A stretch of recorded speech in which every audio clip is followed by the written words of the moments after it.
রাজ্য জুড়ে সড়ক দুর্ঘটনা অব্যাহত রয়েছে। এবার সরকারি গাড়ির ধাক্কাতে আহত হয়েছে এক বাইক চালক। অবশ্য এই প্রসঙ্গ রাজধানী আগরতলার গর্বের ফ্লাইওভারে এক সরকারি গাড়ির ধাক্কাতে গুরুতরভাবে আঘাতপ্রাপ্ত হয়েছে এক বাইক চালক, এমনই খবর পাওয়া যাচ্ছে। আহত ব্যক্তি বর্তমানে হাসপাতালে চিকিৎসাধীন রয়েছে। আমাদের সঙ্গে যুক্ত হয়ে গেছে চিত্র সাংবাদিক জাকির হোসেন। জাকির, এই ঘটনাটি কিভাবে ঘটলো কি জানতে পারছো? ফ্লাইওভারে দুর্ঘটনার শিকার হচ্ছে বিভিন্ন বাইক চালক পরিচালকরা। সম্ভবত ফ্লাইওভারে ট্রাফিকের অব্যবস্থার কারণে কিন্তু এই ধরনের দুর্ঘটনার শিকার হচ্ছে প্রতিনিয়ত।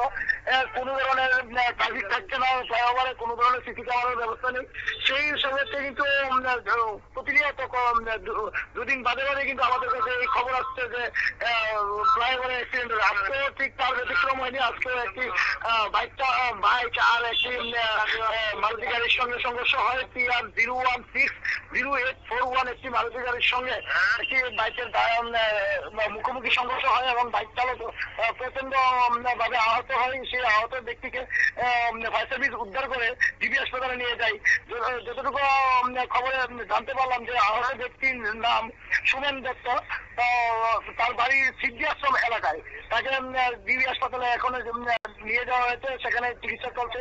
আর যে গাড়িটির সঙ্গে তার ধাক্কা লাগে সেই গাড়িটিও কিন্তু পুলিশ উদ্ধার করে পশ্চিম থানায় নিয়ে এসছে শতাব্দী।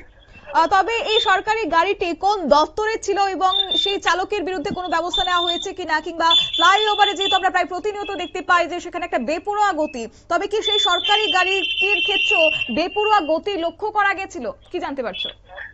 দেখো, সেই বিষয়টি এখনো পর্যন্ত এই গাড়ির চালকের সঙ্গে আমার দেখা হয়নি বা থানাতেও আমি দেখতে পাইনি। যদিও সম্ভবত অনুমান করা যাচ্ছে যেহেতু সরকারি দপ্তরের গাড়ি, সেই কারণে গাড়ির চালককে আটক করা হয়নি আমার যতটুকু ধারণা করা হচ্ছে।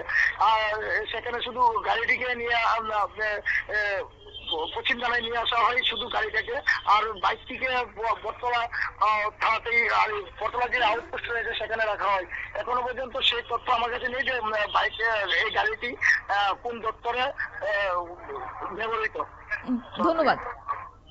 আপনারা শুনলেন, আমাদের প্রতিনিধি কিন্তু তুলে ধরেছে। অবশ্য ক্ষেত্রে বলে রাখি যে ফ্লাইওভারে প্রতিনিয়ত যান দুর্ঘটনা ঘটেই চলেছে এবং সেই জায়গায় সব থেকে বিষয় হয়ে দাঁড়াচ্ছে যে বেপরোয়া গতি, এবং সেখানে ট্রাফিক দপ্তরের ভূমিকাটা কি ছিল, আদৌ কি সিসিটিভি ফুটেজ সেখানে ছিল, কিংবা ট্রাফিক দপ্তরের নজরদারি কি সেই অর্থে ফ্লাইওভারে রয়েছে, একাধিক প্রশ্ন মাথাচাড়া দিচ্ছে। তবে দেখা যাক আগামী দিনে এই গোটা ঘটনার পর দপ্তরের পক্ষ থেকে কি ব্যবস্থা গ্রহণ করা হয় অন্তত যান দুর্ঘটনা নিয়ন্ত্রণে আনার ক্ষেত্রে। নিয়ে নিচ্ছি ছোট্ট একটি বিজ্ঞাপন বিরতি, সঙ্গে থাকুন।